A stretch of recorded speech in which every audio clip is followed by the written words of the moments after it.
for a turfed infield, which is very similar to what McCracken County High School plays on. What I'm asking of y'all is a letter of support that we can submit with Representative Bridges. He's going to carry the mail on this. It's going to be co-signed by Floor Leader Rudy, and hopefully we can get it in and worked into this biannual budget. I don't have to, I've seen every one of you at the ballpark. What that stadium means to this community, I feel like if we do this, this will secure the future of that ballpark for another 30 years. This is my 15th year on the board. Richard, you and I were sworn in on that board in the same day. Absolutely. And it also plays host to Tillman. One thing that we're running into is, it's harder and harder to maintain a grass infield for Tillman's schedule. The way high school works is you can schedule up to 35 games going into district tournament play. Tillman was only allowed to play 19 games going into district tournament, where McCracken was at 28 games. So the dynamics of amateur baseball, it's just kind of getting harder and harder to facilitate natural field play.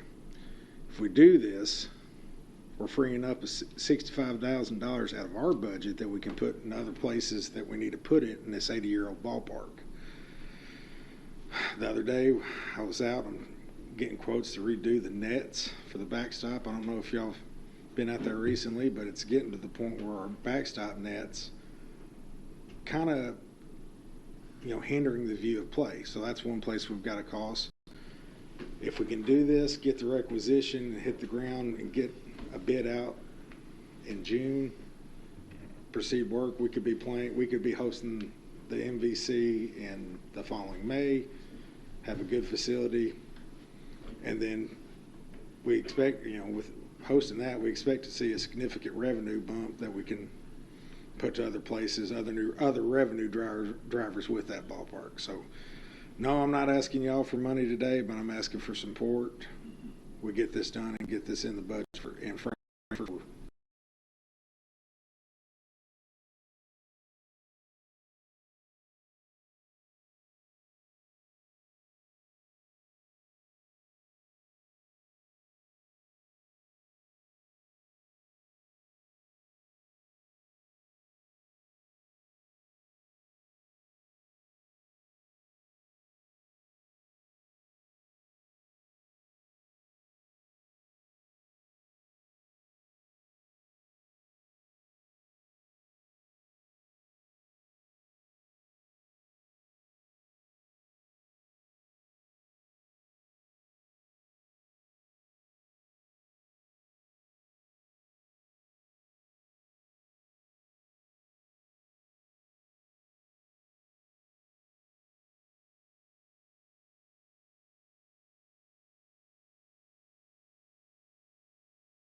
the 26 budget cycle. So I was thinking if we get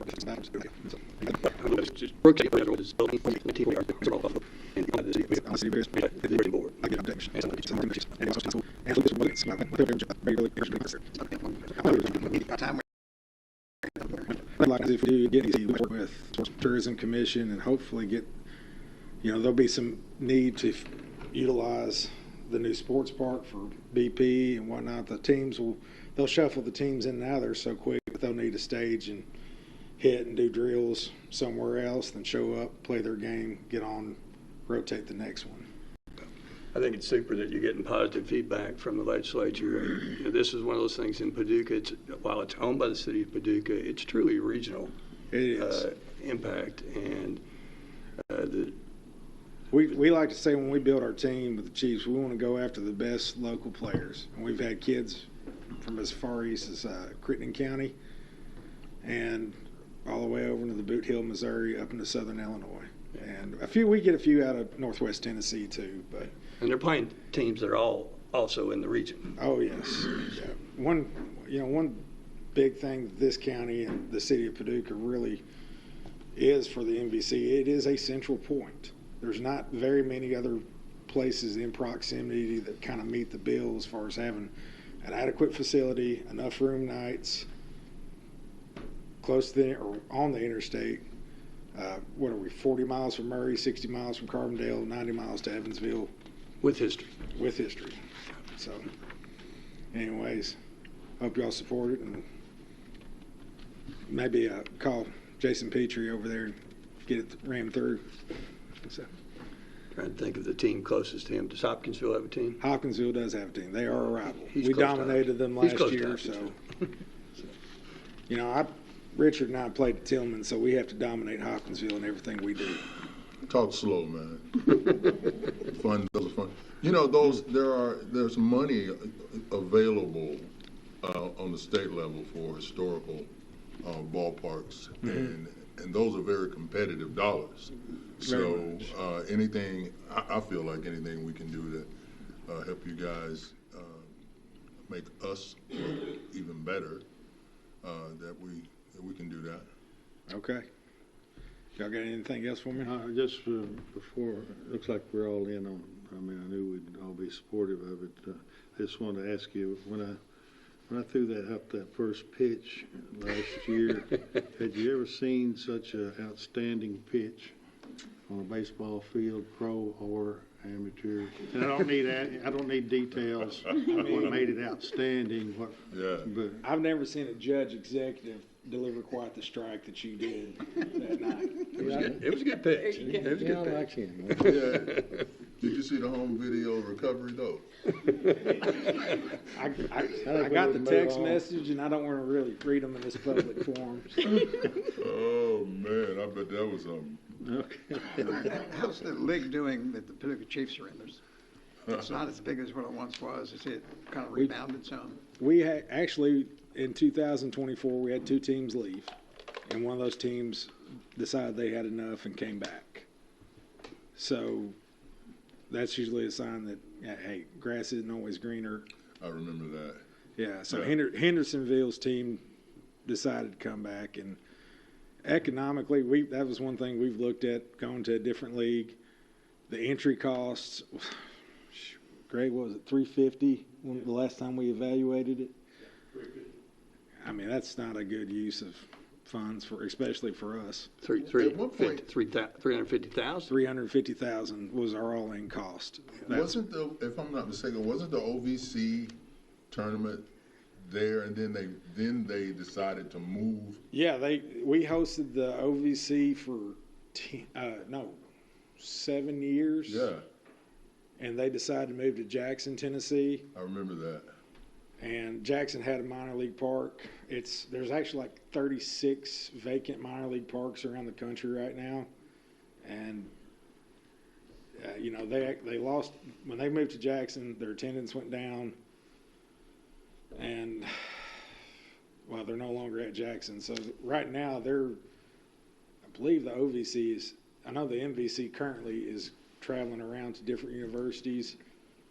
There's a trend to move away from that model. So we're trying to jump in and catch the front half of that trend. So when we did host the OVC, that was like the first renaissance of the ballpark. It really allowed us to do a lot of things. If we can do that, if we can get this one, we're going to get TV exposure in Paducah. Yeah. It'll be, which we've been working with CBP on getting the figures together for that. So. And it's an easy travel. We're so centrally located, man. We're right in the middle of America. So. Okay. Anything else? I don't have anything else to say unless y'all do. Thank you. We'll get that letter together. We'll do it. I'd like to know the budget requests are currently going in, so the sooner we can get it out the door or in Randy's hands, the better off we're going to be. We'll do it tomorrow. All right. Thank you. All right, board appointments. It is ordered that, Oh, sorry. Is this where you wanted me to do new business? you want some more discussion? Yeah. Gotcha. Well, I think I want to ask your consent if I could move for a motion at this point for discussion. And my motion is, I move that we allocate $199,248 for a contract payment to Paducah Cooperative Ministries and authorize the county judge executive to execute a 5-year contract with the Paducah Cooperative Ministries to provide restroom, shower, and laundry facilities to the unhoused of McCracken County. Motion. I guess that's my, are you the second? Oh, maybe? second. Okay. I got you. I got a motion and a second, discussion? Yeah, so I'm bringing this motion because Paducah Cooperative Ministries made a request back when we were analyzing our budget in March and April, and I remember in June, I said I needed to do a little more diligence on the issue, and I have since had an opportunity to meet with Lacey, who is here tonight, Lacey Bowling, and tour the facilities and explore their plan for what their ministry hopes to do for McCracken County. And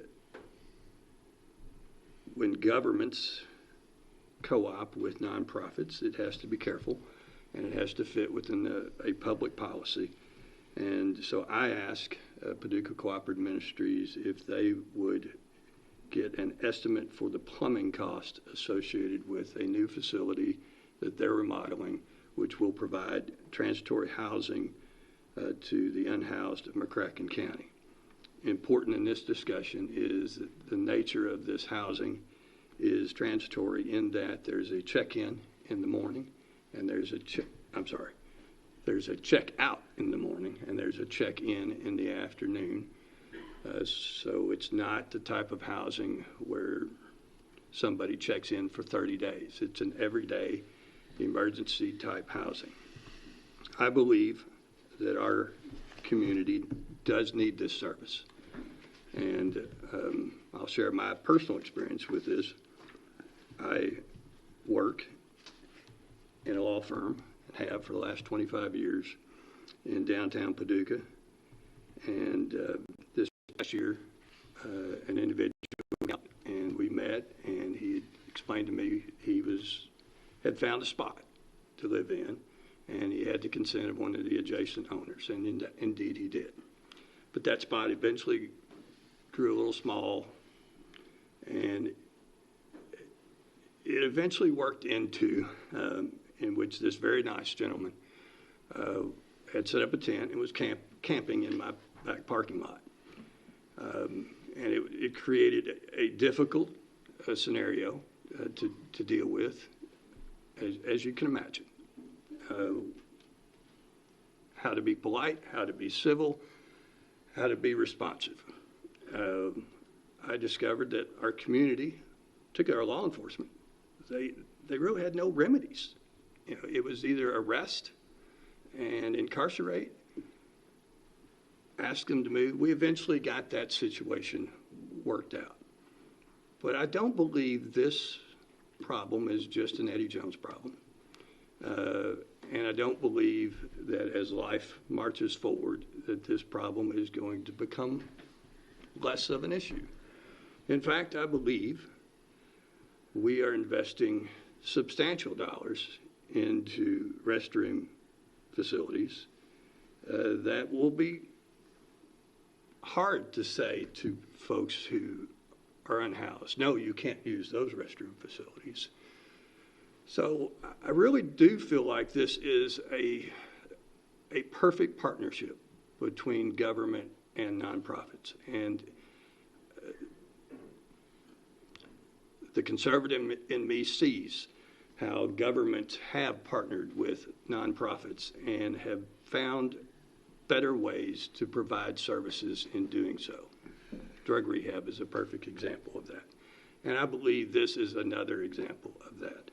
And so that's why I bring this motion. I believe that this is a legitimate role of government to participate, and it's a perfect role to participate in a way that we are contracting with a nonprofit.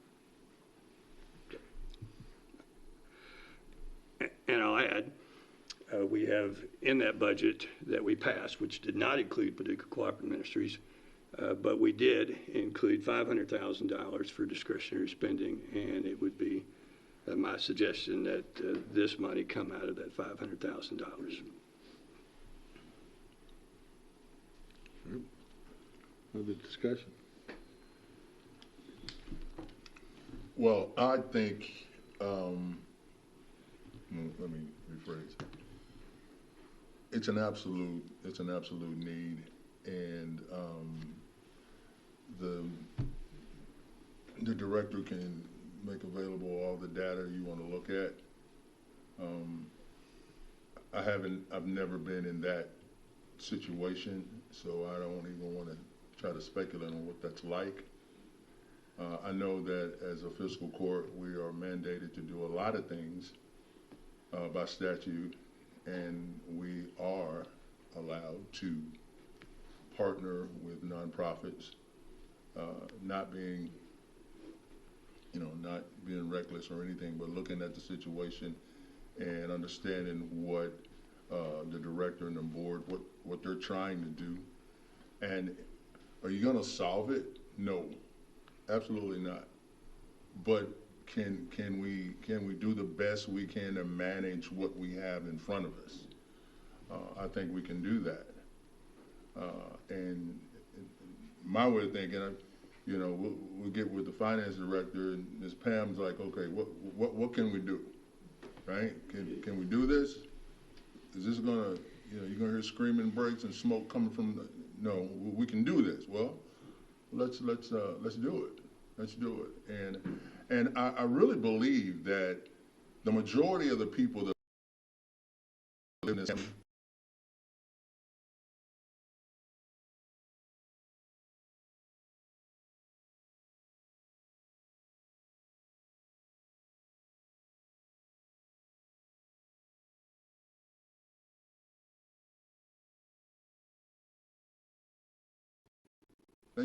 hell no, don't do it. Anything?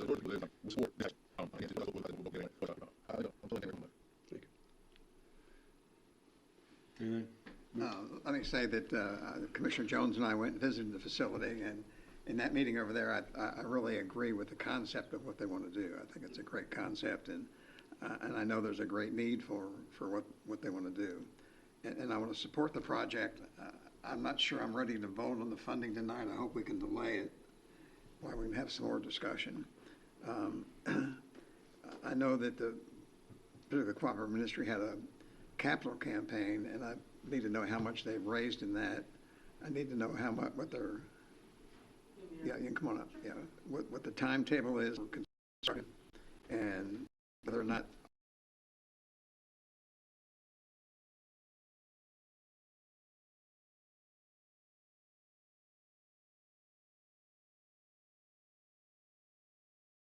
is a make or break the project. Well, how's your capital campaign? Our campaign today is $1.7 million.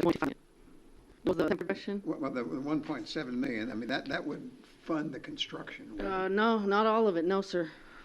I think also the construction cost is 1.88 million. So yours would get us there. Yours would finish it for us, sir.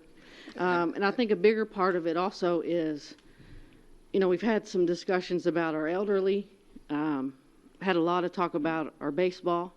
We've had a lot of talk about what McCracken County looks like and what it means and what it is.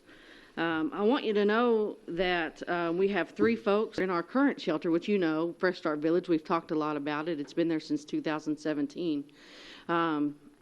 We have 3 folks there who are on probation and parole. We have 2 people that are on SB 90, which I know you all are familiar. 2 that are from your drug court, McCracken County Drug Court, and 1 who's from mental health court. Without Fresh Start Village, without Paducah Cooperative Ministry, those folks have nowhere to go. McCracken County currently has a 3,805 unit shortage. There is nowhere for people to go. A place like this would allow people a place to go tonight, not just Eddie's guy. His would have a place to go too, but we're talking about women and children. And I think the longer we delay, the longer they have nowhere to go. I'm all for thinking about things and having these discussions, but every day I answer the phone. Today there were 7. Where can I go tonight? And here's what I said. I don't know. It's illegal to sleep outside, though. 12 hours or longer, it's illegal. Now, the folks of McCracken County are doing a great job taking care of people and being respectful and giving people as many assets as possible. But I'll continue to answer that call as long as we delay this conversation with all due respect. But 120 calls we take on average every month. And I've got 48 beds right now at Fresh Start Village. And it's really hard to talk to the 49th person every single day and say we just quite aren't there. But we've got 1.7 million, and that's how much we've got. And this is going to be a remodel of an existing That's building. correct. We already have the buildings. That's not the problem. It's we're going to remodel them both. So we're not doing anything new. We're not trying to build the fanciest things. We're just trying to get by. But I'm happy to answer any questions. I've got a long time. Well, and let's draw a word picture for what this is going to look like. So it's a 50-bed transitory housing unit. Yeah, we call it a drop-in shelter. Drop-in Yeah. shelter, and it'll be search Gomer Pyle. It'll be kind of like where boot camp is arranged, right? Well, You may not remember Gomer Pyle. I was born in 1982. My grandma did make me watch that show, Eddie. But, so you're thinking Paducah Tillman and some folks over there. Mr. Evilzabel is working on some beds for me. They're going to be metal frame. But guess what I'm saying? Exactly. They're not going to be private rooms. No, That's the point I'm trying to make. It's not going to be private rooms. It's going to be... Nobody's moving in. Yeah. This is a place to spend the Yeah. night because they Yeah. have no other place Come to stay. in, there'll be a 2-bag limit, so bring in what you can and take it back out in the morning. So out of the building at 8, off the property at 9. We'll be working with some folks that I brought with me tonight, Community Kitchen, Starfish Orphan Ministry, and I don't think Goodwill's here, but is anybody else here? Just Goodwill? Okay. So they'll be able to go over to Sally's, Michelson's, be able to work with their social workers over there. We're not going to be able to do everything for everybody. There's nobody that can. They'll be able to go to the Goodwill Opportunity Center and take care of their business there. They'll be able to go to Starfish. Our families will be able to get furniture and things like that when we get them set up in homes. That's the whole goal, right, is to find people to help people. Because no nonprofit can do it together. I know one of your concerns was, are we working together? Are we really doing these things together? And the proof is here for you. We wanted to make sure that you could see that. But yeah, it's nothing big. We're not having a big community area. It's just, let's get in, let's triage our needs, and let's get them back out so that these folks can address what they need to. When people leave Fresh Start Village, 91% have income. 76% find stable housing. This is what PCM does for McCracken County. This is not people that don't know what we're doing. Since 1989, PCM has been working and battling against homelessness. We're putting people that are able to work in your community and who are able to give back. That's what we're doing. And so we just want, more than anything, yes, your support is critical, because more than anything, we want to know that you're invested in your community just like we are. You know? My concern in March when we discussed this is it would serve as a magnet to bring people in from Louisville, Bowling Green, and other communities. And I think the way you explained it, I think at least part of my concern about that has been alleviated because you say they have to leave in the morning. Yeah. And then they come back at night, and if there's room, they can stay. If not, they can't stay, I guess. Is that correct? That's right, and we'll prioritize McCracken County residents. And I knew that was a concern of yours, and so I pulled some data for you. In 2024, and this is very similar to 2023 as well, in 2024, 117 of our guests at Fresh Start Village were from McCracken County. And I want to come down from that and say 29 of our guests were from the Purchase area, 12 were from out of state, Tennessee, and 1 was from Illinois. When people call us and they say, hey, I'm from Alabama looking for a place to go, this is usually how that conversation goes right after that, and I've got some staff here to tell you. I usually say, hey, girl, call somewhere closer to home. That's usually what I do. Yeah. Because I told you 120 folks call, 48 beds, and those stats there should tell you overwhelmingly our homeless issue is McCracken County. And I want to let you know that the way we count homeless is tough because it's easy to see the people walking around, but what we don't always see is that 248 students at Paducah Public Schools are without a home, but also 212 students in McCracken County Public Schools are without a home. And that's couch surfing, and that's what that looks like, so we don't always see those. But right now, we've got a Lone Oak Meaning they're second moving grader. from relatives or friends, they're staying. Absolutely. We call that couch surfing, so just hopping around. Absolutely. We've got a Lone Oak second grader staying in Fresh Start Village right now. And most recently, a senior at McCracken County High School. And so this is what this looks like. We've got to have a place for people in an emergency situation because Fresh Start Village is often full. How about the sustainability on funding this once the facility is built? Yeah, Where's the money going to come from to continue to operate? I need you. Right now, we're just asking for this $200,000 to get it on off the ground, but we're working day in day out to make sure this is stable. It's going to increase our costs by $350,000 a year, and so we're working on endowments and we're continuing that capital campaign to ensure that we have a stable plan. Right now, I'm working with the consultant, and our plan right now is 2026. What's it called, Alyssa? 2026 revenue plan. And so that's what we're doing every day. How much are people going to give next year? And how much are people going to give next year? And making phone calls and digitizing our email strand. We want to make sure we get yours before we go. And making sure that people are invested. And I think educating the public, just like we're doing now, and saying it's not just people on the street. This is our children. This is our students. And how can we make it better? And that's a big part of stability. What's your timetable for construction?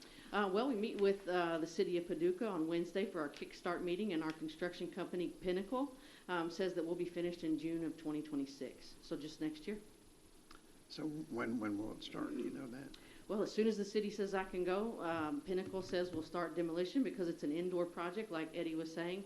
We'll be able to work inside through the winter because it's just a remodel. So as soon as the city says we can go, we'll go. I meet with them Wednesday. I'll be happy to email you and let you know the exact start date. But the finish is June 26th. So the remodel cost how much? 1.88. 1.8 million to renovate both buildings? Both buildings. Phase 1 and Phase 2 will cost $1.88 million. And that's the estimate from the architect, is that right? That's correct, and the construction company. You haven't gotten the bid from them yet, or is that going to go out for bid, or you? That's it, $1.88 million. From the architect, Jeff Cantor, what is it, PFGW? Mm-hmm. You've already got your construction, so you. Absolutely. Mm-hmm. That's all already done. You know you have your price. Right. Mm-hmm. And we've got 1.7. So when I say we need you, it's critical. So you got 1.7, 1.8. Do you need 100 from us or 200 from us? Well, you know. I know you could probably use 500, but I mean. I could use whatever the difference between 3.25 and 1.8, 1.7 is. But what we've asked you is for the 8,000 per, what is it, Eddie? 8,000 per, they call it fixtures. Yeah. So we've asked you for, like we talked about, you and I, when we walked through the building, 8,000 per fixture, and they quoted that at $199,000. Yeah, I think I enclosed, when I mailed my letter, I think that was an enclosure in my letter. Yeah. From the estimate from the I'm not a contracting expert, but it seemed like that was high because in one of the buildings, the plumbing's already there. You just need new fixtures, and so if the plumbing's already there, it's not going to cost $8,000 to put in. You're not paying for plumbing in the one building. You're paying for it in the other. The floor is concrete, and I am not a contractor either, but the floor is concrete, and so you're going to have to pick it up, and we're putting showers in that building. There are not showers in the current food pantry that we have right now at 402 Legion Drive. My understanding is they're going to have to tear that concrete up, get underneath there, and rebuild that. Right. I understand 8,000 estimate for that building. Oh, okay. But the other building, I didn't understand the 8,000 estimate for that one. I didn't give you the estimate for that one, did I?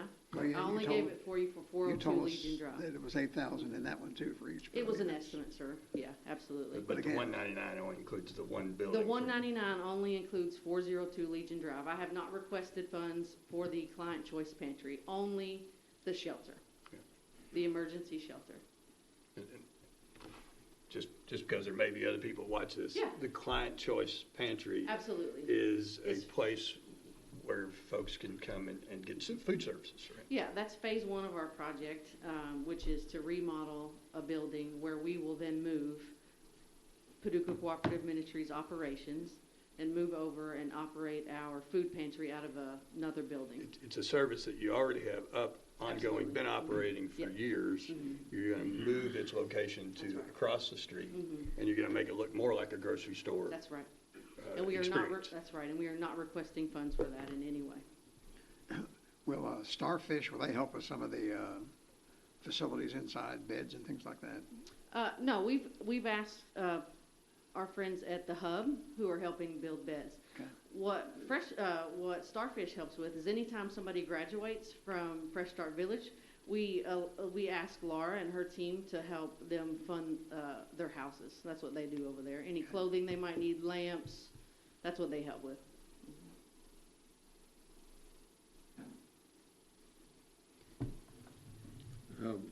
So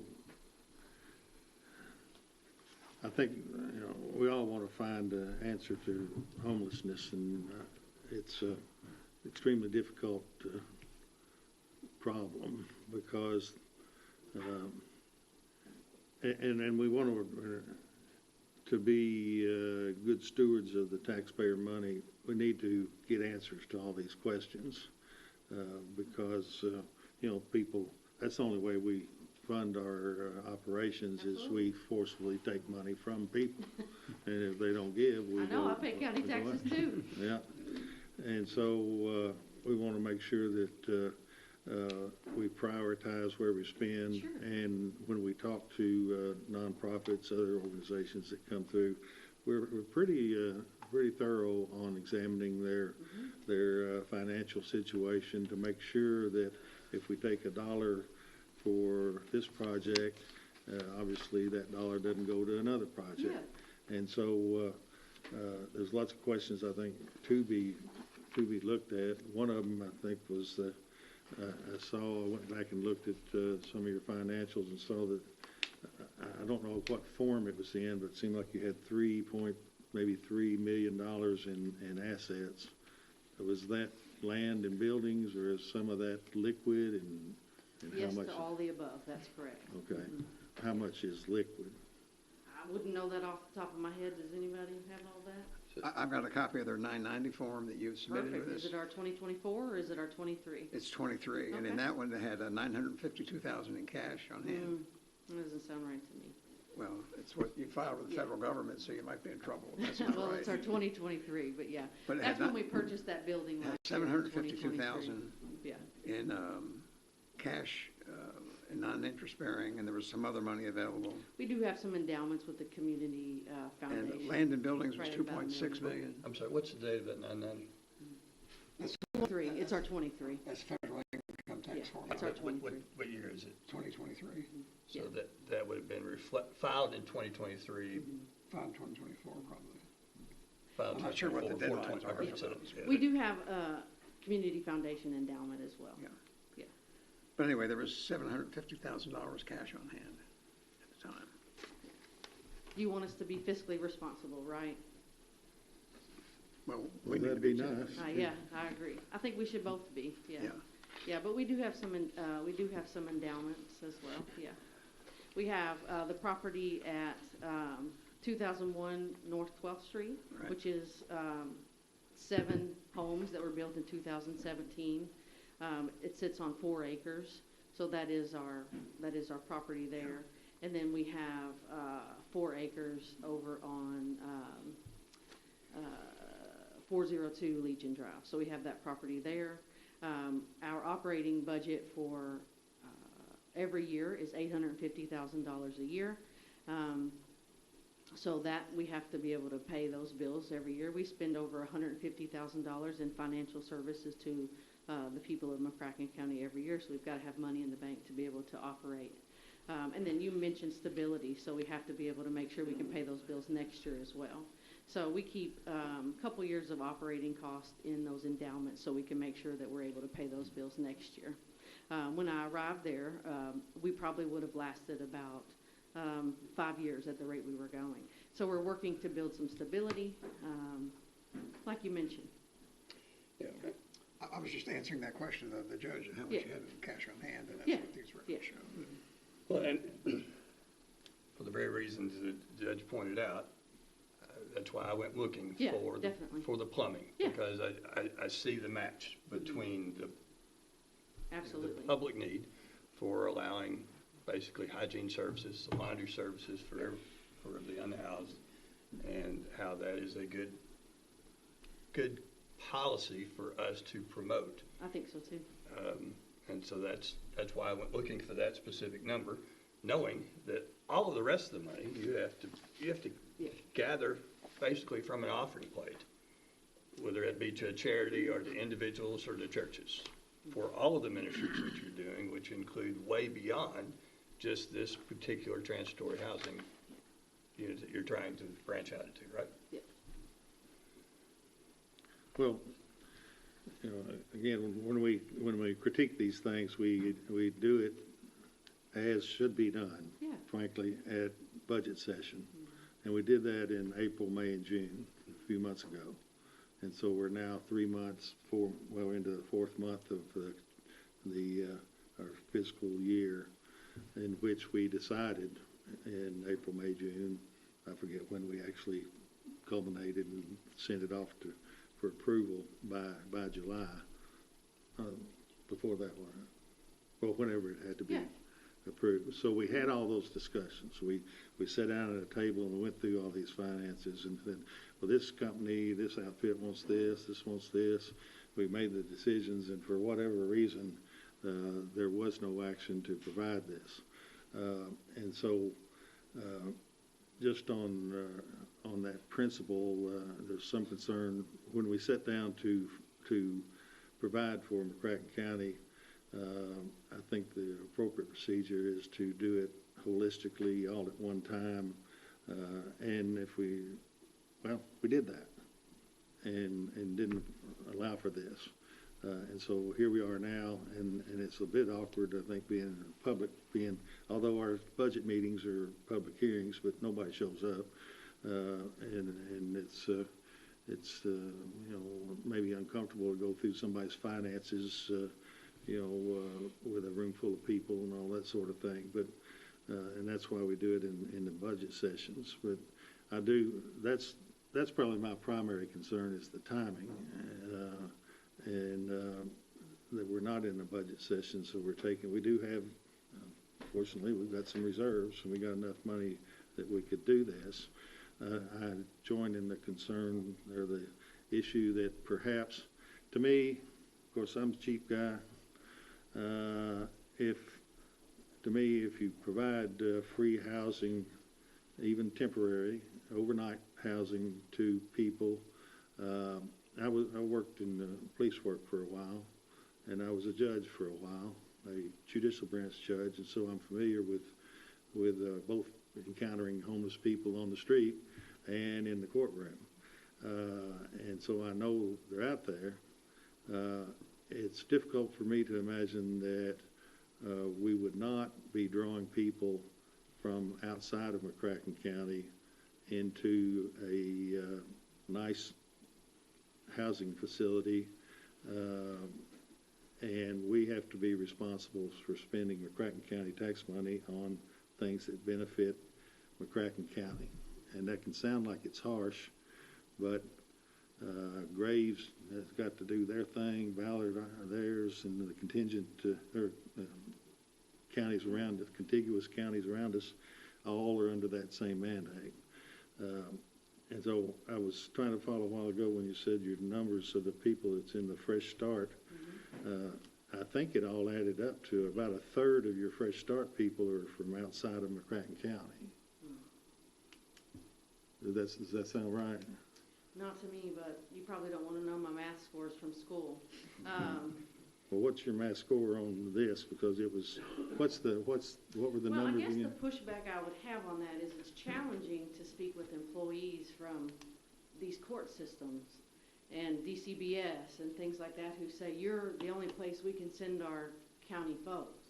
So I just really struggle because I don't know where to tell them to send the people that come out of this courtroom. I don't know where you want me to send them. Yeah.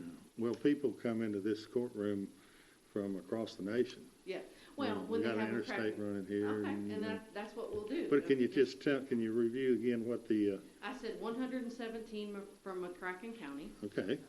What's the total occupancy of the place? 48 at a time. So this is annually. Well, This would've I'm been- talking about, you this would've been threw for out a number a while 2020. ago of, I wanted to say it was 120 or something, and That's it's 120 calls per month.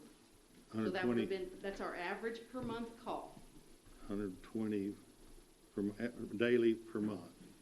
per month.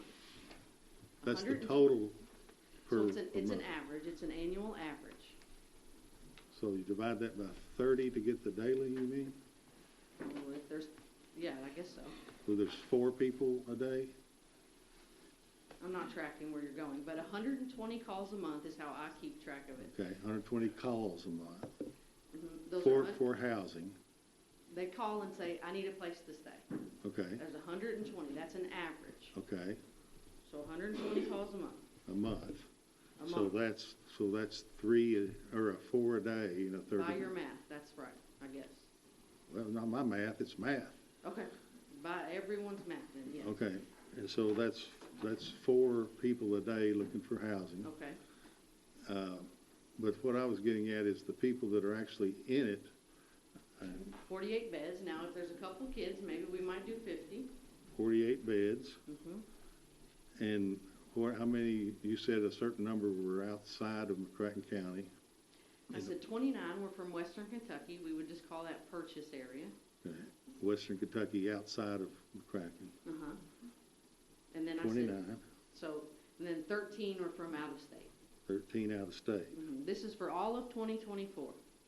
So keep in mind, people stay, the average is 4 months. The average stay is 116 days.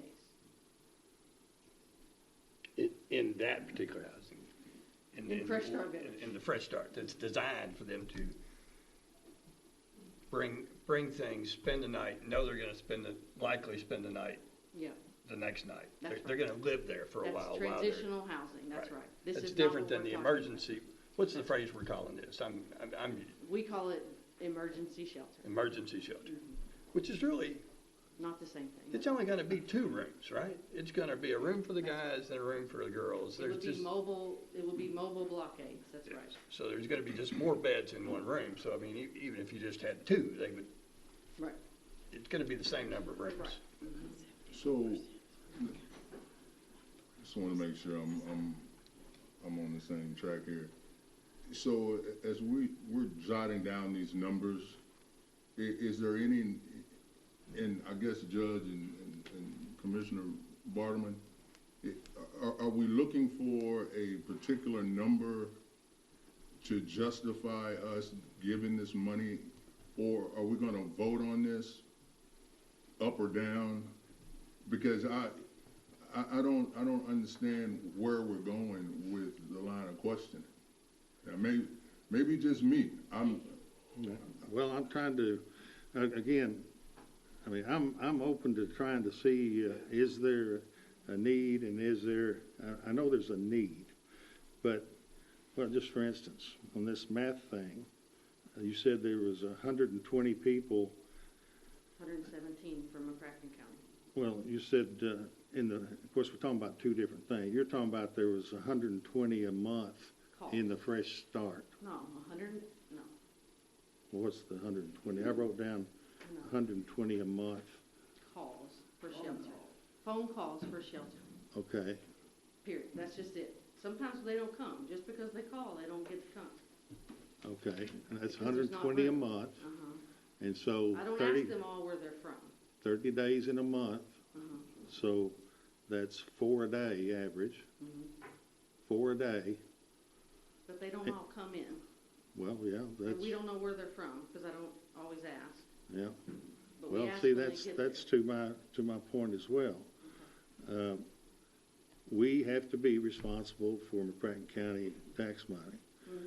If they come from Detroit, or they come from I've never even had anyone Gray. from Detroit, not once. Okay, let's. I just wanna let's- make sure, that's- I just wanna all make right, sure not that's the thing, Detroit, you know. nobody from Detroit, Okay, good. but everywhere else outside of McCracken County. You said they had 42 people outside of McCracken County. I think you said on average, and there was, so that's, if there's 120 a month calls, and like you say, everybody doesn't come that calls, so I don't know how many people actually come, but even if everybody that 117, called 29, came, 12, and 1. you're over a third of the occupants are from outside of McCracken County.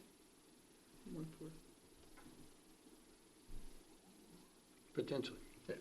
Of course, if they're, if they're in your backyard, they're in McCracken County, because that's where the emergency comes up. And in my view is, do we want to, the ministry's already decided, we're gonna have this, right? It's just a matter of time. And the question is do we want to provide that part of this project that is consistent with a government public policy? And you ask why, and it's a good question. Why now? And you're right, the application was received by us in March and April. And the reason now is because I wasn't ready in March and April. And I think Richard had gone to visit the site, Bill and I had not. And I didn't want to say no. I wanted to say, and I did say, in June of this year, I wanted everybody to know I'm not saying no just yet. I want to do more due diligence, is the word is, and I've done that. And so that's why I brought it now. Because while I agree this is a little uncomfortable on all of us, to have this discussion, and I think some of your points are good ones, Judge. I mean, we don't. There is, and we have received training about being cautious with government dollars and making sure that we comport with the Kentucky Constitution and how we spend dollars. And so that's why we've gone through this exercise, and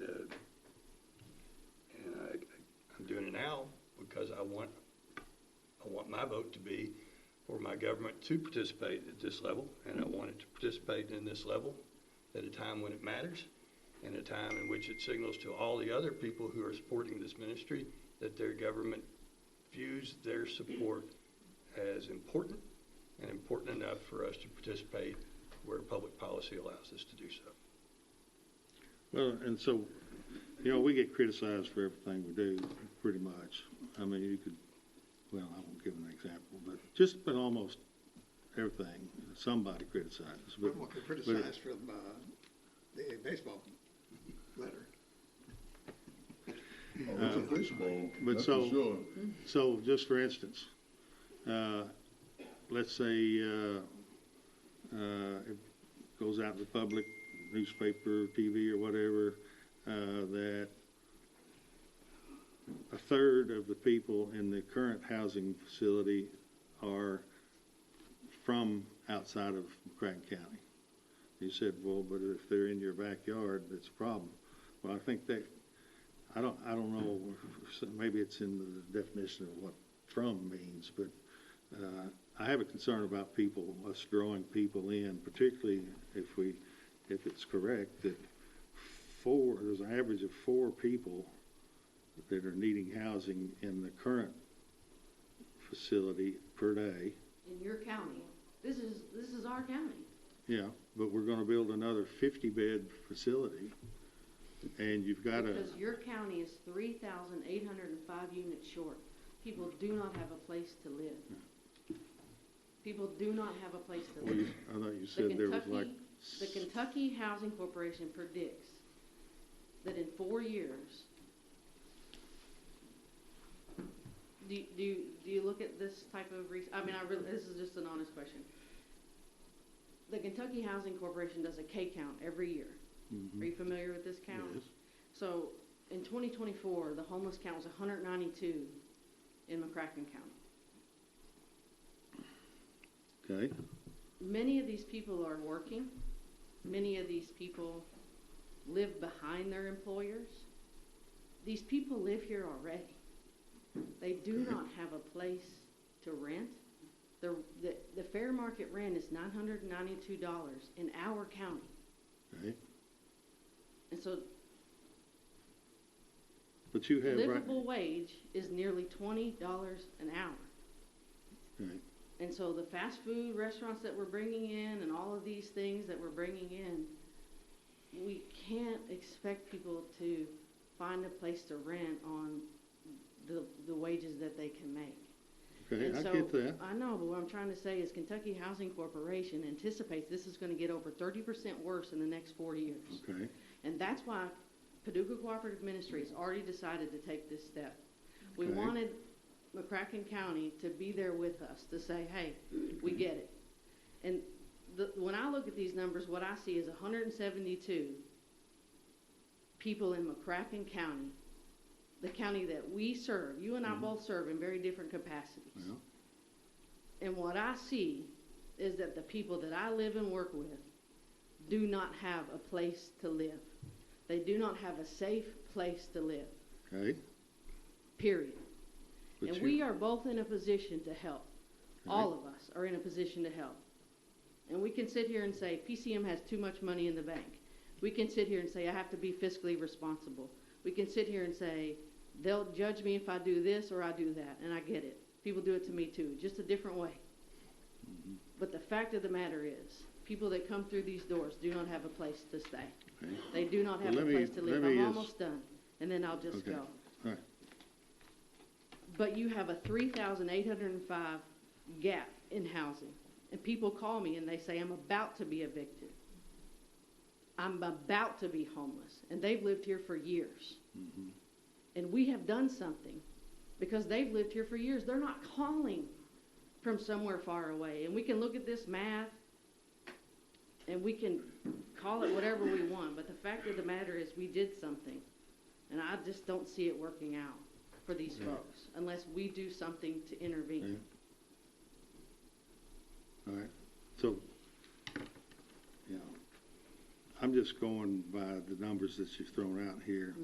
I know. The 3,800, of course, those are not homeless people. It's a supply gap. Okay, let's just stick with the homeless people. You said there's 172 I thereabouts. said 192 people are homeless in your county. 192. Oh, And there's no line of demarcation Okay, between 192. city and county. 192 okay, per the Kentucky Housing Corporation. That Okay. does not count the 200, if we're writing down numbers, write down 248 students in Paducah Public Schools. Write down 212. Let me finish. Thank you. Write down two, no, I'm not nervous at all, sir. No, I'm fine. This is, Do you mind if I stand here with you? you can do whatever you want to. All right. Write down 212 McCracken County students that are also homeless. These are McKinney-Vento students. Now, that's a okay, so federal. it's not 192, it's another 200 and, We have two different school districts in your county. So what's the number of homeless? Just, well, it's hard to know, isn't it? okay, rough. Well, so I've heard get your 172, calculator, I heard let's add it all up. 192, now 212. 192 is Okay. Kentucky Housing Corporation K count. A Okay. 192. All right, That's the number that we go out and count every January, when it's the coldest night in January. 192. okay, That's the number here. all right. Let's just run with No, 192. I'm for not now. done. 248 is the number of McKinney-Vento students, because there's two different definitions of homeless. And this is the problem. This is why we can't just say homelessness is this. Okay, So 248 students in Paducah Public Schools. So we wrote that down too, right? So now we're 192 plus 248, and now 212 students in McCracken County schools. I think we counted them once, count them again. Just, so, You let's question say asked. there's 500. I think there's over, Oh, there's 650. 652. well, now Well, see, does that so count the whatever, parents? let me just ask this. That's the question. I'm trying to get to a pretty simple question, I think. It's not simple, though. That's the problem. No, it's the solution that's not simple. The questions are easy, I think. Yeah. Should be. So you have a current facility with 48 beds. Yes, that's correct. You average 4 people a month, 4 people a day in that 48 bed facility. Why? No.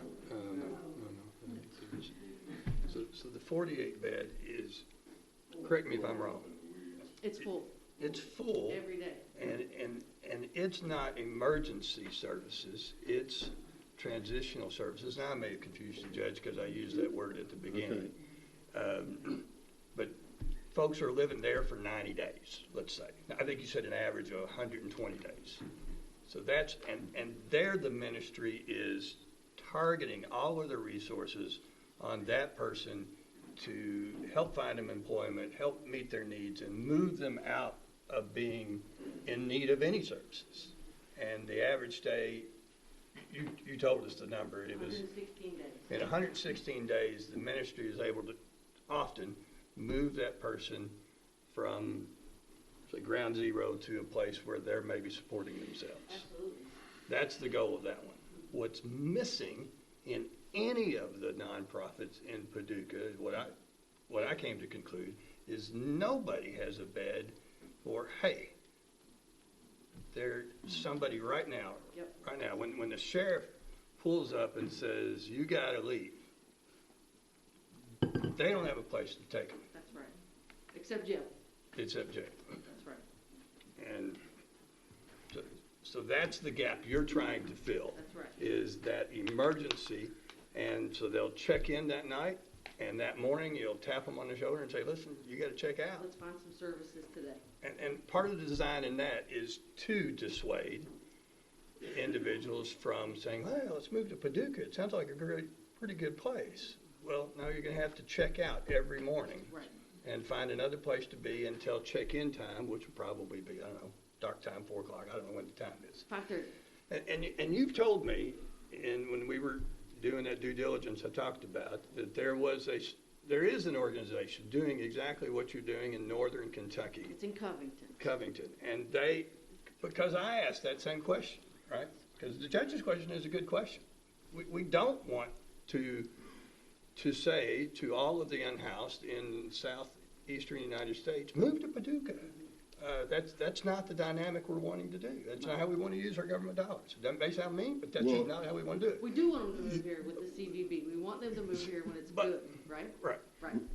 But your study explored the impact of this type of services and whether it was actually doing that. And can you tell us what that study revealed? As far as what?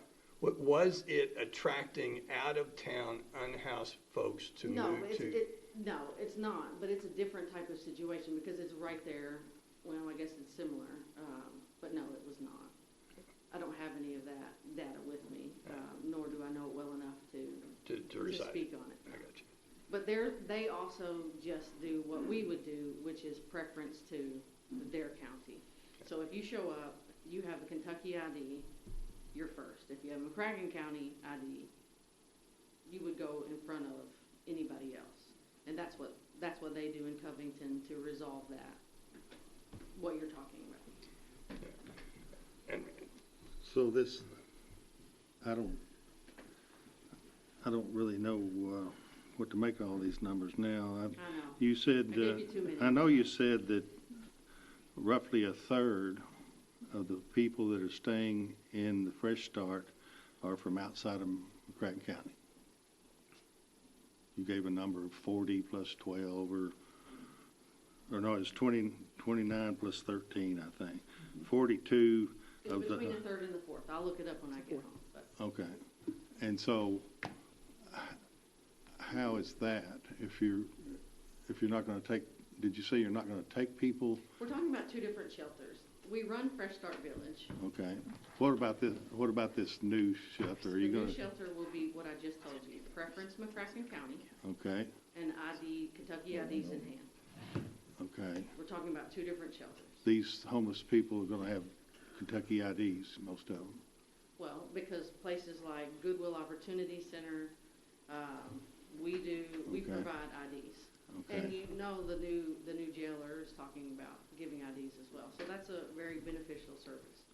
But you said a minute ago that you would not be tracked in, Commissioner Jones, you're not, the studies show you won't be tracking people outside of the community, but Well, you do have a third of the people in your current Again, we're facility talking that about are from Two outside. different things. That's Fresh Start Village, but Yeah. yes, I see where you're going with that. Yeah, well, it's all housing, and so, It's I- two different types of housing. One is if somebody presents at our facility, they wouldn't be calling ahead. They're already here. But if they show up and they have an ID in their hand that says McCracken County versus somebody standing next to them that says Illinois, we're going to take the McCracken County person first okay, until all those beds are full. And then if there's room left and all the McCracken County people are served, okay. then, yeah, we'll probably take the Right. Illinois person. And your Fresh Start Village, you say it's, well, I'm sure there's some exceptions, but it's full essentially all the time. Yeah. And so, are you turning people away from there? Yes, because we get 120 calls a month, and we can only fit 48 people at a time. So, Stay full. 120 Stay calls a full. month, and you can only fit 48 at a time. so And there's they stay for 30 or 60 or 90 days. 116 days. Okay. Okay. How much is the city providing? So far, they've given the $50,000 grant and then a $15,000 grant. We've made the same request of them as we have of you. Okay, but they've committed to 65,000. That was a separate request. That's not for the construction of the facility, that's operating cost, right? Yes, With the city. The city's not given any money at all to the shelter, is that correct? they've given $65,000 in programming. But nothing for the shelter? Not at this Renovation. time, but we've made the same request of them as we have of you, not the same, we've asked them for $250,000. We're waiting for their response. Okay. yeah, Never mind. What were you gonna say, Mr. Well, Barton? I had talked to one city official about it, and they didn't think they were gonna fund it. Oh, yeah, that's, okay. I don't know why, but let me, I think I know clarification now. You're talking about two facilities. The Fresh Start has 48 in there Beds. now, and that's a facility that's for longer term. Uh-huh. Do they have a limit to the number of days they can stay there? As long as they're participating in the programming, we allow them to stay. We had one lady that just stayed 9 months because, again, we are 3,805 units short, so it's becoming harder and harder to find housing for our folks. Okay. We now- were able to get her into the Jackson Now, house. of the 120 calls you get, how many of those would actually fit into the concept of the shelter? I mean, if it's a family, I mean, there's, if somebody has a family with kids, Yeah, we have a lady in there with 5 kids right now, and yeah. then you don't have the shelter, it's not open yet. We have Fresh Start Village. I'm talking about the shelter. I'm sorry, I thought the question was how many of the, okay, then I don't understand the Yeah, question. in the shelter, Uh-huh. though, if a family's homeless, they would not really fit into the concept of the shelter, would they? Yes, we have space for families, yes. in the emergency shelter, Yes, you would? And the Yes. family would have to leave every day? I Yes. mean, if same somebody as has- everybody else, yes. And I think you told me there's a limit to the number of nights they can stay in the shelter? 7 to 14, yes. Okay, so at 14 days, you said you're out of here. We you believe gotta- by that time we'll have found you something, yes. Staying 7 days gets you access to federal funds. Do you think the 50 beds will be full every day? No. How many do you think would be full every day? Well, based off our research from the Washington Street Warming Center, River City Mission, and things like that, we think half of those probably at first.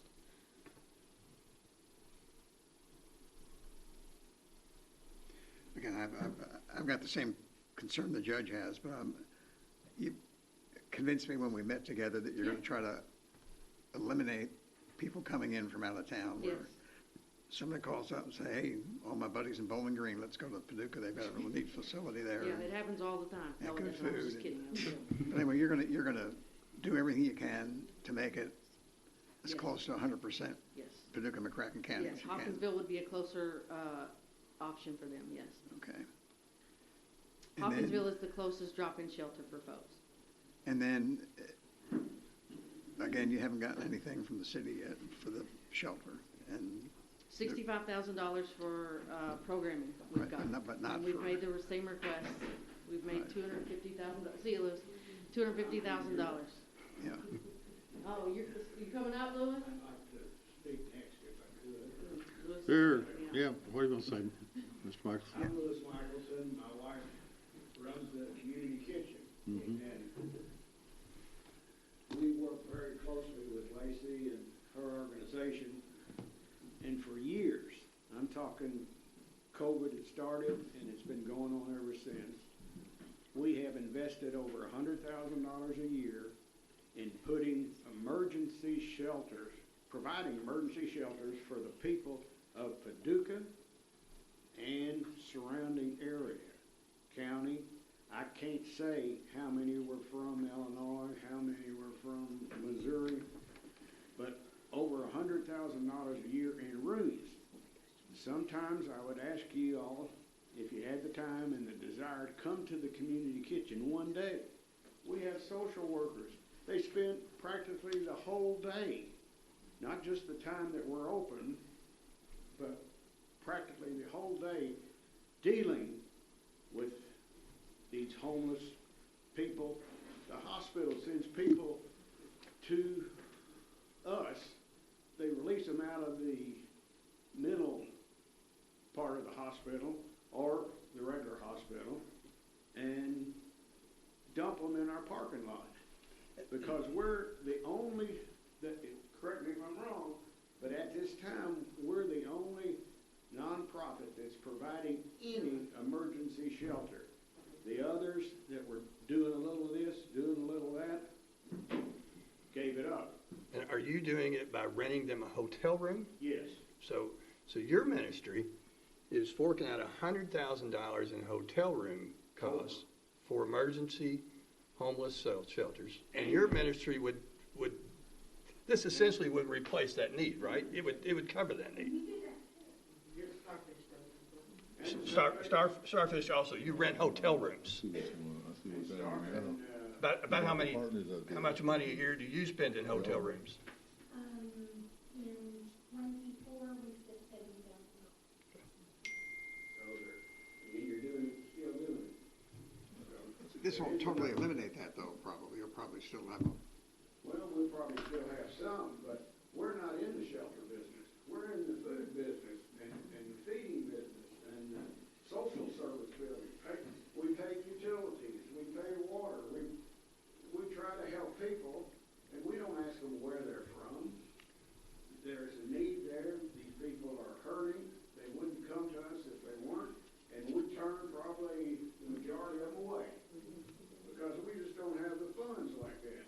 But let me say this, Mr. Michelson, that's wonderful that you provide that. You're an individual, and these nonprofits, they're interested in humanity and trying to help people, like you said, regardless of where they're from.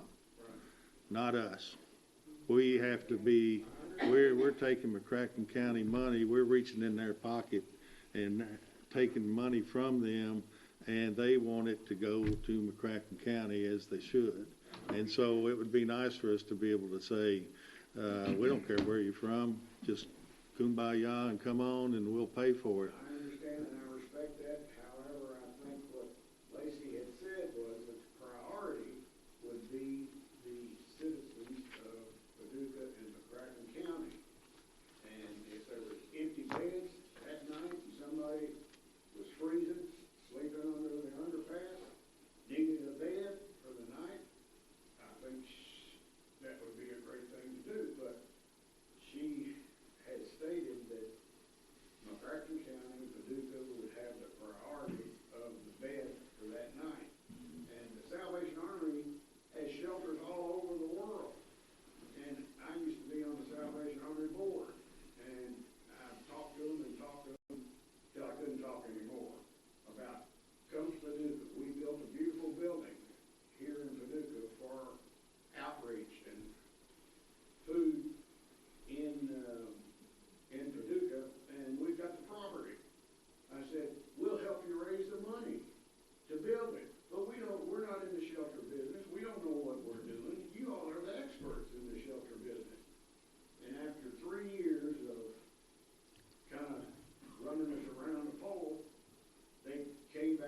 said that they weren't in the temporary shelter business anymore. That, and the reason being is because the federal government and state program said, we're not going to fund you if you don't provide permanent housing, because based on all their studies that temporary shelters weren't doing anything to remedy the problem that these people have, which is very compounded and very complex. And we just scratched the surface a little bit with what we're doing, but the need is here. There's cities smaller, I think Mayfield has a shelter. There's cities a lot smaller than Paducah that have shelters. I know Elizabethtown is working on a shelter. They don't have one, but they're fairly close to Louisville. And that's where and we probably, I don't know how many dollars we spend on bus tickets. These are people who aren't from Paducah. They come out of the hospital. All they want to do is go home. We don't want to put them up. We want to get them back to where they want to be. And a lot of them, we'll provide them a bus ticket. Some of them we drive to drug rehab therapies and. Does Shirley Barlow not still have her homeless facility?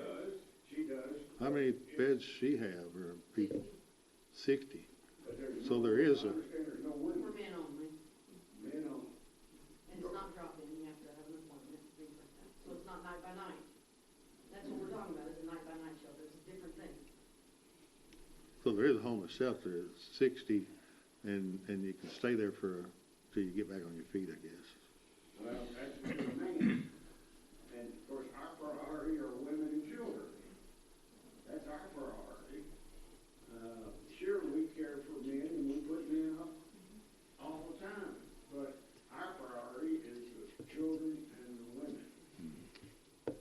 So, Well, you'll understand, Mr. Moccasin, I think I guess the biggest takeaway to me, and I'd love to find an answer to this, but the biggest takeaway to me is, and I think it still stands, is that roughly a third of the people that occupy the village, the current facility, roughly a third are from outside of McCracken County. That's still true, I think. based on an annual number, which, that's what it is. Whether they probably have family here, but they don't live here. They came to stay with their family. Well, their family kicked them out, or the family couldn't take them in. There's all these other reasons why there would be people that aren't Paducah or McCracken County residents looking for a temporary shelter.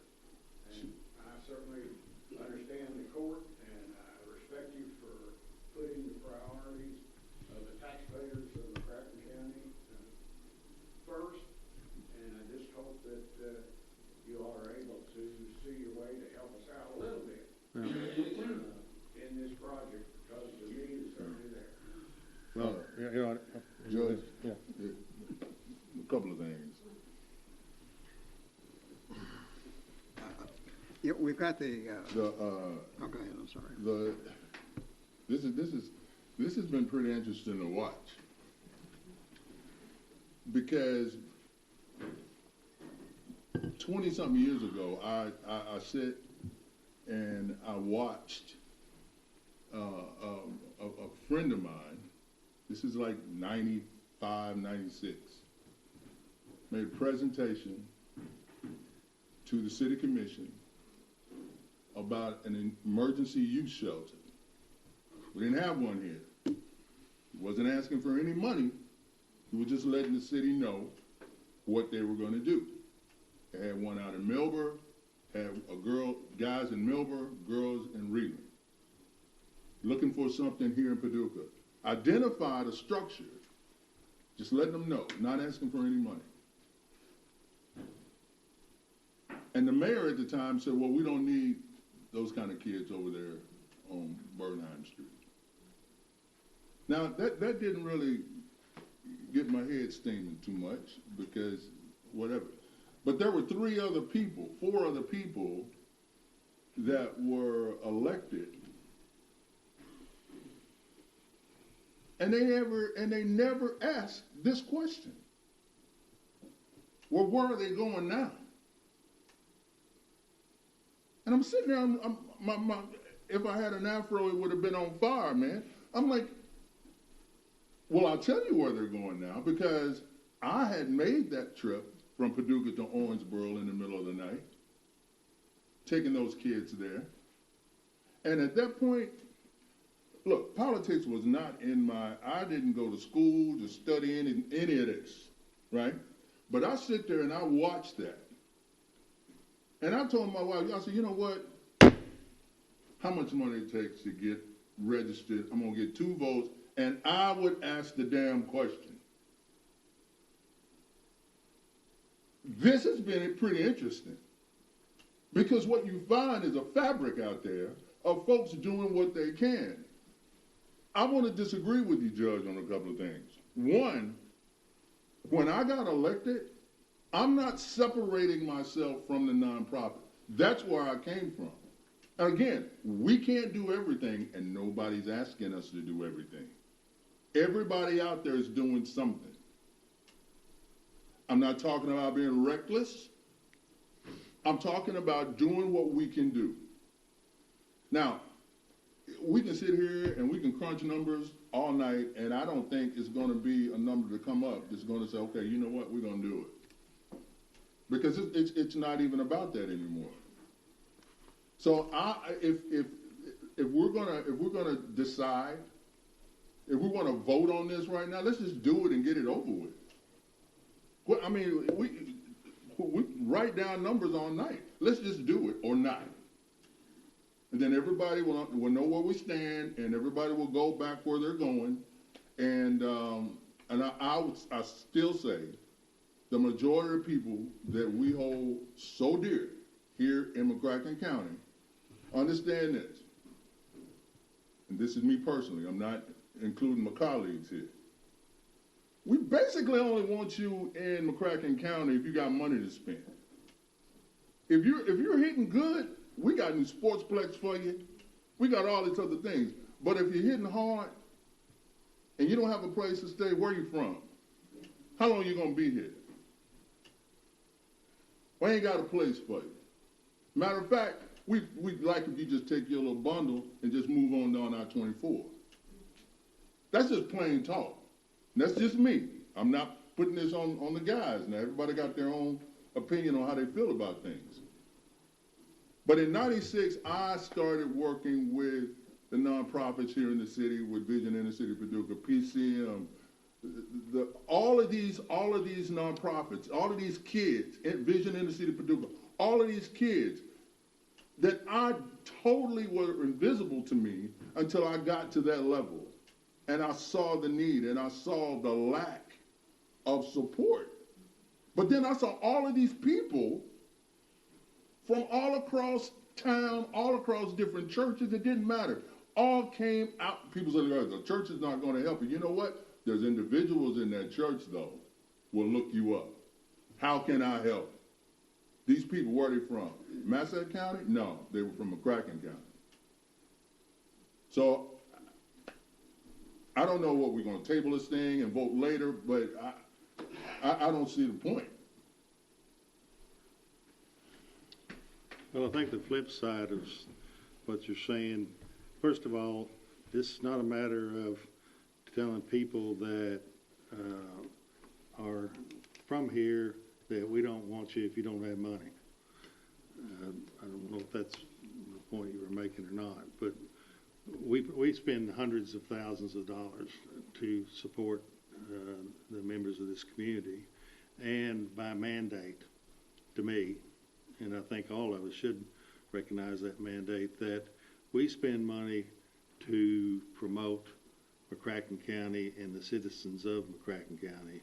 And it's a concern to me when I hear that the current facility is housing somewhere around a third of people that are from outside of McCracken County, and we're taking McCracken taxpayers' money. Some people strain to pay their taxes, and so we're forcing them to pay money to house people from outside of McCracken County, and I've got a real concern about that, and I think the citizens would have as well.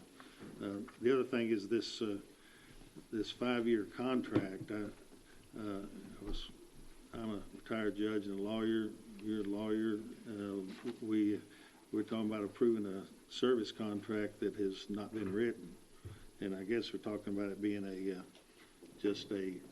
if they'll provide shelter, we'll enter into a contract for 5 years. I'd feel a whole lot better if at least that was tabled or taken out, because I'm not going to approve any kind of contract that's not been written. And I think there's enough variables here as to who could use this and that, and all, that we shouldn't be getting. I think you could even call that irresponsible to enter into a contract and say we're going to authorize entering into a contract, and I guess you would have me to draw it up or in consultation with them or whatever. But all that's quite negotiable, Judge. What I'm trying to accomplish is one-time money. As I told Lacey, one-time money. This is not operation money. This is one-time money to go toward the cost of the plumbing facilities. And in exchange, I want PCM to at least provide services back to McCracken County residents for a period of 5 years, 3 years, 4 years, I don't know, some amount of time. I'm trying to draw the contract into the equation because I think our experts are later going to tell us that when we allocate money to a nonprofit in order to make sure that we're compliant with the Kentucky Constitution, it needs to be in the form of contract for services. So I'm not trying to do anything tricky other than that's what we do with we do it with Sprocket, we do it with the airport, we do it with, actually I'm not sure we do it with the airport, which felt like we should, but we do it with GPED. I'm sure the list is on. We do it with the Reedland Ballpark. So, I think the big thing is are we willing to allocate $199,248 tonight? And if the answer is yes, I believe that you're right, Judge. There are people, myself, yourself, Cade, Steve, we'll figure out Lacey, we'll figure out what the contract's going to be and make sure that it comports with public policy. let me say this, and I'm not comfortable with entering into a contract or even voting on this tonight with the issues that have been raised. Hoping that we can get to something, find a solution to this. But in essence, what we would be doing is we are contributing over 3 times what the city is contributing for a homeless facility within the city, and the current facility houses a third of their people that are from outside of our community, and I think that's 3 major points that need to be addressed. Perhaps the city comes forward, but I don't see this body. We have struggled. We came into this office 6 years ago on the verge of, I won't say bankruptcy, but we were in bad shape. We were on the verge of bankruptcy. We have struggled. We have been fiscally responsible.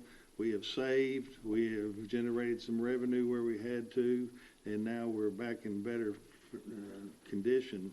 But I see some things, and I don't want to bash the city, but I see some things they're doing that we certainly couldn't afford to do. But they committed to $62,000, and we're about to commit to $199,000, say $200,000, and contract for 5 years, which, and I get for service, so that I don't think there's any danger that they're going to quit doing what they're doing. They've been doing it for many years, but I just think there's some inequities there as far as the county going in and doing that under those terms. So I think maybe we come back in 2 weeks where we got the answers to some of these things would be my suggestion. But But if you guys want to go forward with it, I think we legitimately incur some strong questioning from the community because of those things. Well, I think we can work with the contract for services to make it match what we're all trying to do, which is basically comport with the Constitution. I come to the figure of $199,248 because that's what the architect said the plumbing was going to cost. I asked myself this question: will our community be safer and better? Because once this shelter is open, an unhoused persons will have a place to stay. The officer will have an option, a place to do. The person who might be having to deal with the unhoused person as a private individual will have an option, and that unhoused person will then have the opportunity to shower and get clean clothes and rest for the night, which will make their tomorrow safer on them and safer on all of us. And I just think we're too big to pretend this is not going to be a problem, and we're too progressive not to see this problem won't get worse as time goes on. I believe we are at a magic moment in which we can use public dollars and get a bigger bang because we're going to partner with a nonprofit who already has a proven track record, a proven group of sponsors, and has proven success record. And I can't imagine if they weren't doing their services, how our community just simply wouldn't be as safe without you. What you're already doing, you make us safer. I get all the concerns, but that's, I think we have, you're right, we were almost bankrupt. We're now to the point that we can probably safely say that we will make $199,000 this next month in interest. So we have improved our position, and we have improved our position where we can afford to do this, and I believe we found a legal way to help. Well, let me say this. I know I keep, and I'll shut up. But I didn't even bring up, some of our discussion back at budget time when I think this was discussed, and rightfully so, was that I think it's a strong position to take that we will, as the fiscal court, address what is a large factor in homelessness, and that is mental health and drugs. And so we put a lot of money. In fact, we're going to give Lifeline $150,000 here just shortly, and we've given them a lot of money and other. And so we give it to Lifeline. We give it to Four Rivers Behavioral for their. They of course treat mental illness and homeless. Well, mental illness. And the library, which provides a lot of services to homeless people, and although not housing, certainly. And so I think it's a strong position for us to divide this, but to see that if the city's going to give $62,000, we're going to give $200,000, and we're going to give all this money for the cause, or at least a major contributor to homelessness, drugs and mental health problems. And this facility is located within the city of Paducah, and housing a third of people that are from outside of our county completely in the current facility. I have real issues, and I just don't think it's appropriate right now. But and I agree with what you're saying, and I'm a city resident and a county resident, and so to my city commissioners, I would say watch this meeting and find a way to participate in a legal, constitutional way, in a one-time way. Maybe they do it. There's just different. Just my experience, Judge, has been, I've decided this was my motion. This is the advocacy. It's tough enough to get three. It's even harder to get three of them and three of us And, I mean, we did get a roof on the convention center eventually, but things just take longer when it becomes a competitive bidding of, well, we'll do it if they'll do it. And so I just, frankly, I guess after 6 years, gotten a little exhausted with the competitive bidding between the city and the county. And so that's why I landed on this number based upon the architect's estimate. Yeah. We have the River City Mission that provides housing for men, and they have good facilities there that meet a need.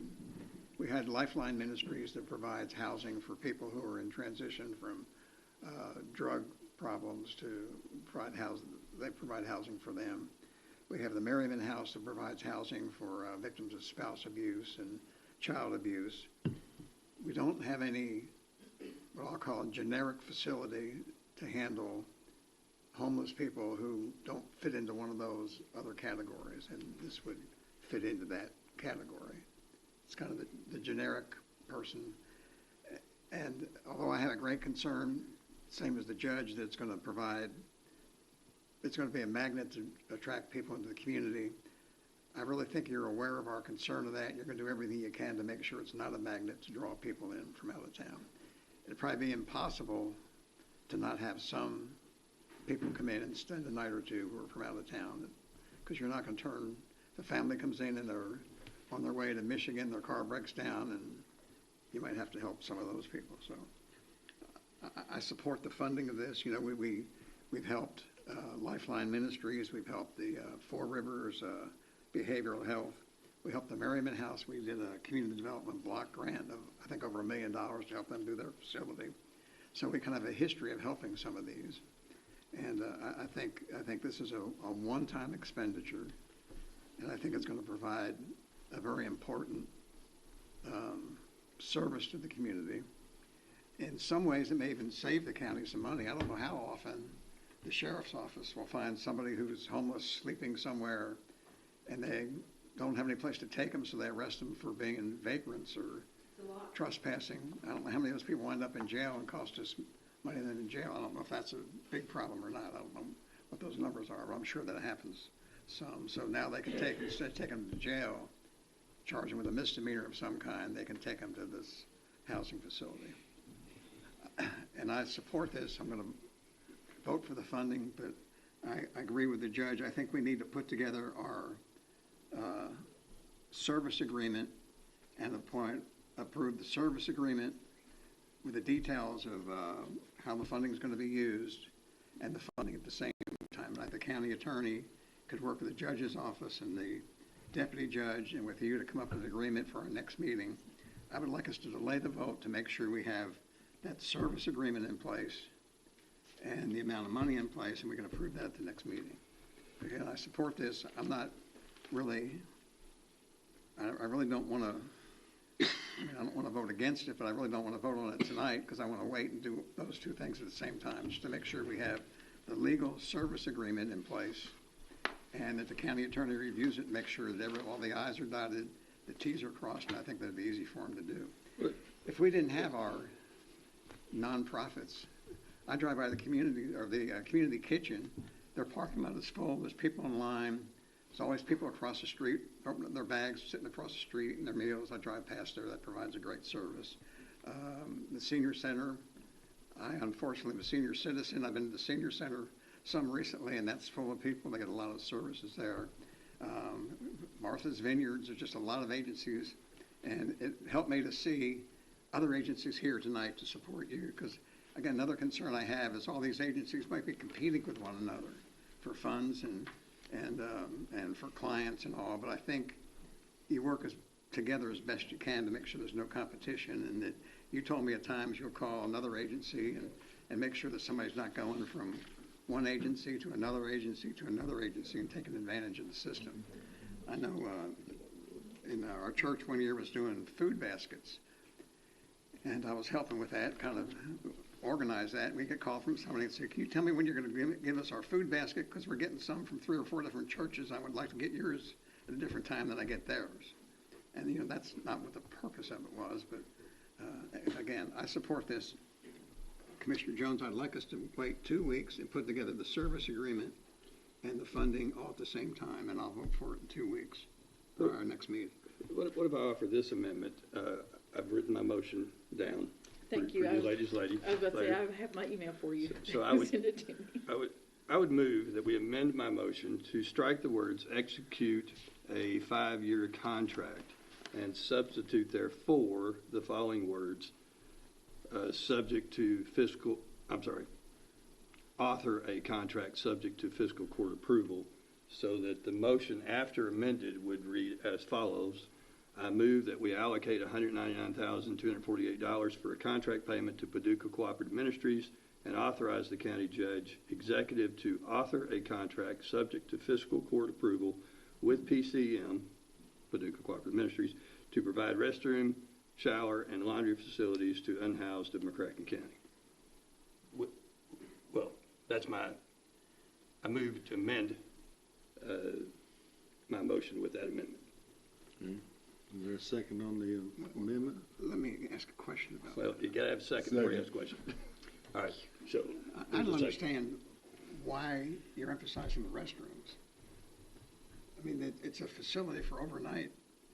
I mean, Because I believe that comports with the Constitution, that we are now addressing the issue of hygiene.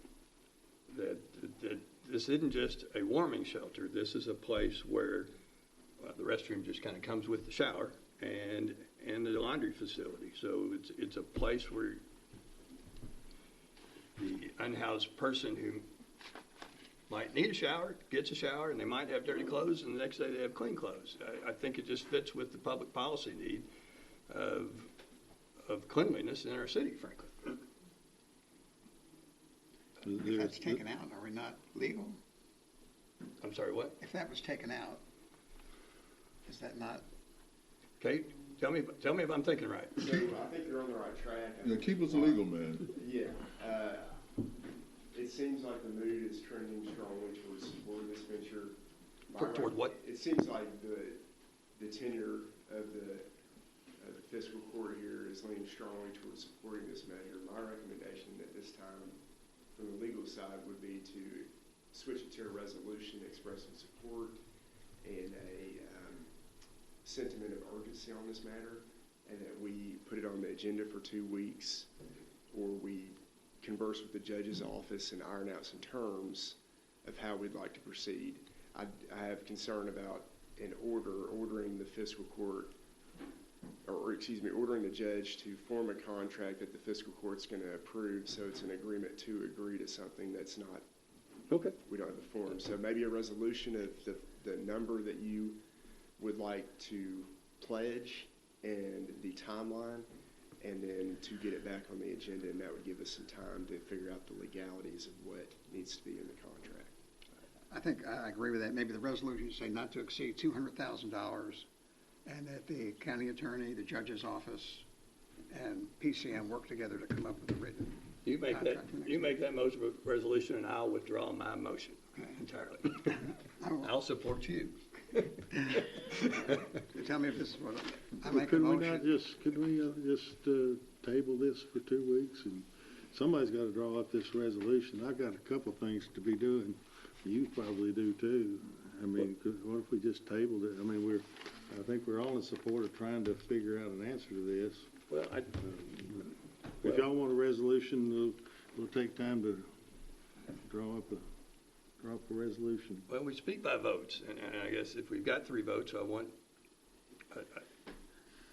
I prefer the votes, just because we move. Well, that's how our body moves. Can you give us a recommendation? Can you quickly write us up a resolution? Yeah, I can. For approval If of y'all that. want to give me a recess for a few minutes, I can. No, write up a no. resolution. I'll do it. I can do it right now. We probably need a resolution. We're not going to take time to put on him to draw. Well, I mean, let's It just, just needs to be one paragraph. just one paragraph. We resolve to contribute $199,248 to Paducah Cooperative Ministries for some sort of contract that the county judge and the county attorney are going to draw up. I mean, that's all it needs to say, right? You need to know you got 3 votes for it, otherwise you're wasting your time.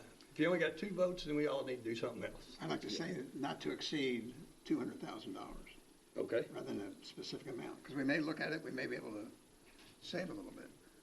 So is that like pending the, It's a statement of support. right, It's not a pending binding. you get in there and do what lawyers do, make sure that we're within the boundaries, that we're legal, that we're not putting the county in any type of jeopardy or something. I mean, that's. Yes, sir. Everybody got a spot to play, so. Yeah. A resolution is not in order, though. I don't want to Yeah, I misguide you. understand that. Okay. If you withdraw your motion, I'll make that resolution. Okay, I withdraw my motion. The second has to be withdrawn too. And I withdraw my second. Oh, you got to withdraw your second, I'm sorry. It's my second. Can I withdraw my own second? You may, I'm sorry. And I'll make a I got motion weak to here. approve the resolution I withdraw my second. supporting Paducah Cooperative Ministry not to exceed $200,000, and that the judge, the county attorney, and PCM draw up a contract for presentation at our next meeting. Second. I call the question.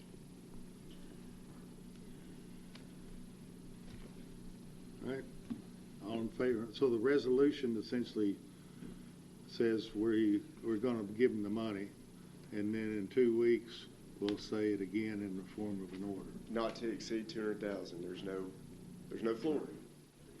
But not to exceed 200,000, and that we will draft up an agreement to be presented at the next fiscal court. That doesn't obligate us, it just says it's our intent, that if something happens, we don't approve it next time, we don't approve it.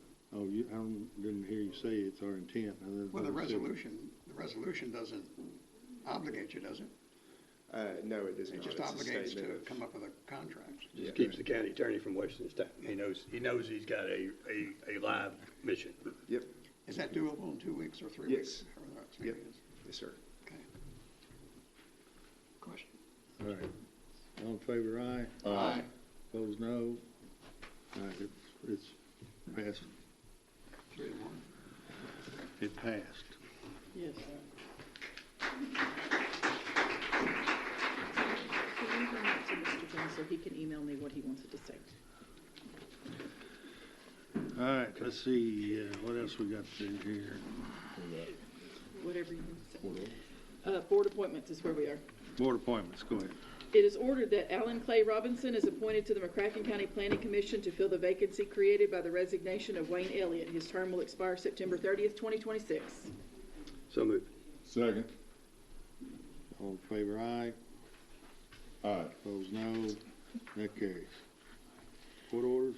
It is hereby ordered that Bobcat of Paducah be awarded the quote for one Bobcat compact track loader T64T4 at the Paducah Sports Park for $64,500. Bobcat of Paducah was selected based on a cooperative purchasing agreement from Sourcewell contract number 1020223. It is further ordered that the judge executive be authorized to enter into a contract and sign all necessary documents for the same, and the treasurer be authorized to pay invoices. Motion.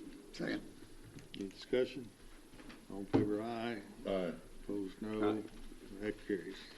It is ordered that the judge executive enter into a grant agreement with Lifeline Recovery Center for the amount of $150,000. This agreement establishes record-keeping, reporting, and how the funds can be used. It is further ordered that the treasurer is authorized to pay the approved amount. So moved. Second. Second. Do we have anybody here from, we got, yeah, come on up, man. While she's coming up, any discussion on it?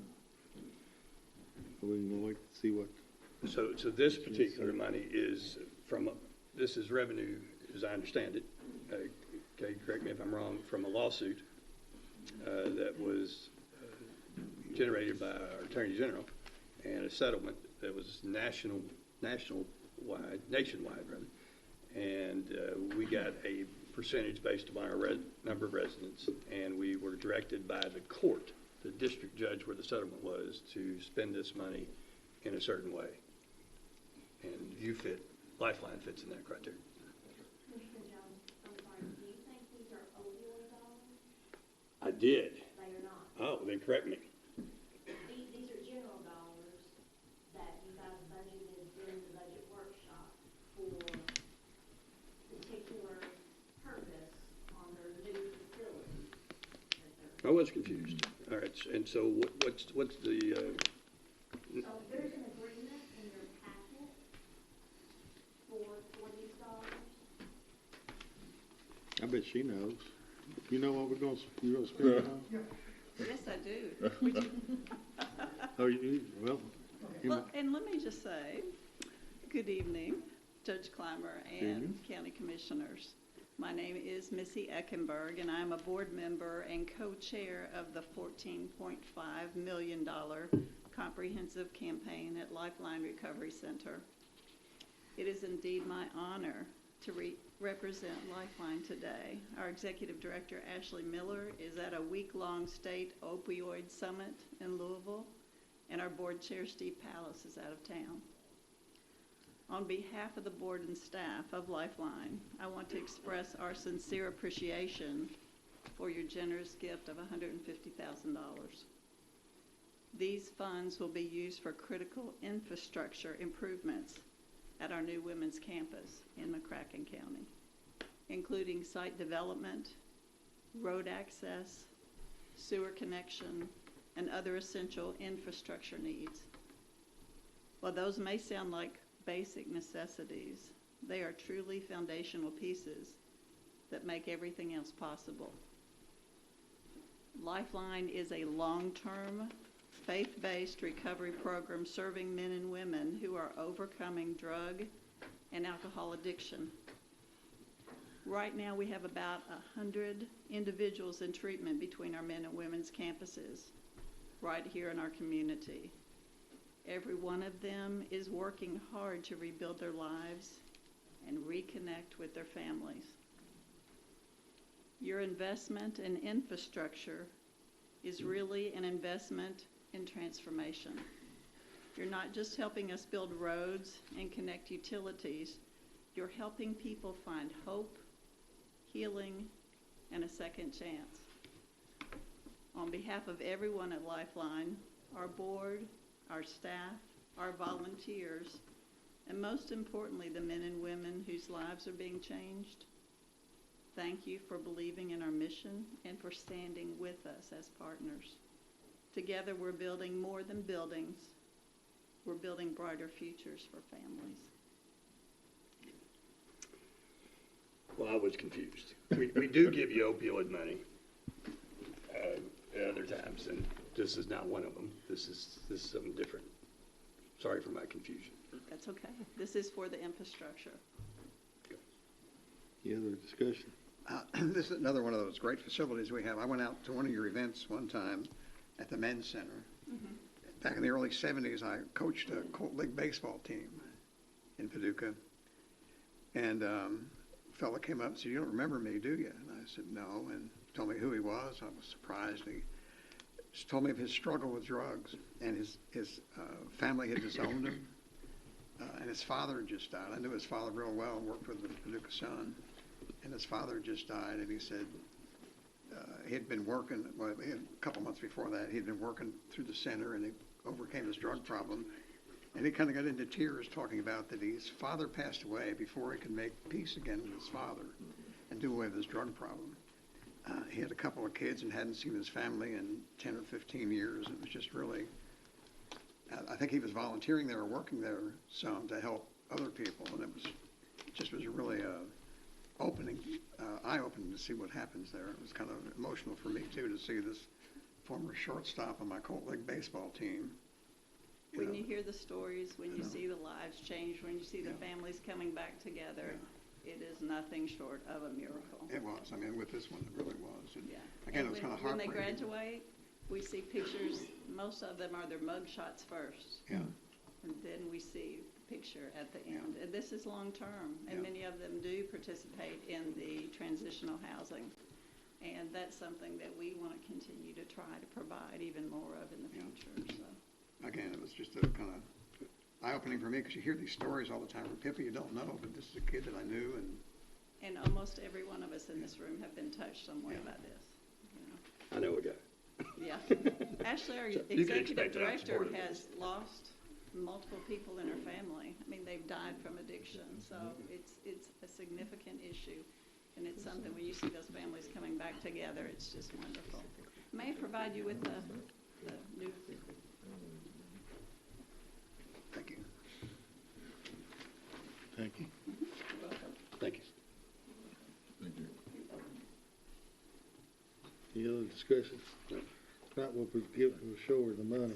We're all in. Let's go. Let's do it. Did we vote? Yeah, we need to vote real quick, Oh, we want to vote? please. All in favor, aye? Aye. Opposed, Aye. no. Carries. Now.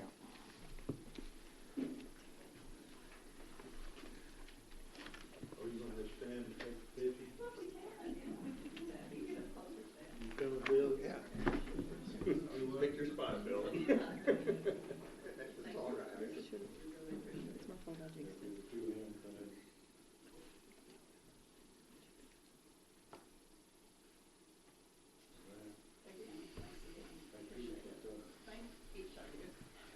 Thank you. You are most welcome. You are.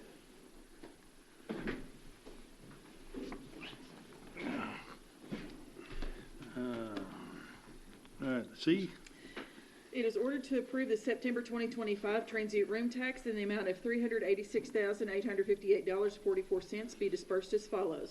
Paducah CVB, $114,053.20. Convention Center, $77,151.21. Sports Tourism Commission, $117,393.76. Escrow Fund, $78,260.27. Motion. Second. any discussion? All in favor, aye? Aye. Opposed, no. That carries. It is ordered to approve change order number 1 with Midwest Netting Solutions LLC in the amount of $66,684.67 for the design changes from 8 double to 2 quad batting cages. This amends the total bid package from $188,390 to $121,705.33. It is further ordered that the judge executive and treasurer are authorized to issue purchase orders and pay for invoices for the same. Motion. Second. Discussion? These are the kind of orders we like. Yep. Decrease 60,000. All in favor, aye? Aye. Opposed, no. That carries. It is ordered to pay Emergency Services Marketing Corporation Incorporated $899 for the annual renewal of the I Am Responding paging system subscription for emergency management. So moved. Second. Discussion? All in favor, aye? Aye. Opposed, no. That carries. First reading, sorry. Go ahead. Commonwealth of Kentucky, McCracken County Fiscal Court, ordinance number 2025-12, an ordinance amending McCracken County ordinance number 2025-08 by making revisions to the proposed fiscal year 2025-2026 operating budget by modifications in receipts from sheriff insurance proceeds, sheriff miscellaneous, and DOJ drug forfeiture in strict compliance with the mandates of Kentucky Revised Statutes, Chapter 68. Summary. The present ordinance makes revisions to Ordinance 2025-08, McCracken County proposed fiscal year 2025-2026 operating budget pertaining to a modification in receipts from sheriff insurance proceeds, sheriff miscellaneous, and DOJ drug forfeiture. Certification. It is hereby certified by the McCracken County Fiscal Court that the present summary represents an accurate official statement of the main points of and contents of ordinance number 2025-12. Public inspection. Ordinance number 2025-12 shall be available for public inspection in its whole and complete form in the McCracken County Judge Executive's office during ordinary business hours. Motion. Second. Any discussion? Just the first. What's this do? Oh, this is first reading, so The budget amendment is taking in funds, mostly the sheriff's department. They had several insurance. It's a budget amendment. You had me. I got it. it's kind of truing up the budget. But normally we get, and maybe we did. Okay, we get the little line item. Okay, thank you. So that's first reading. Any other questions about it? We'll have the second reading next meeting. All right. We have no need for an executive session. The motion to adjourn. So moved. Maybe something else to do. It's early.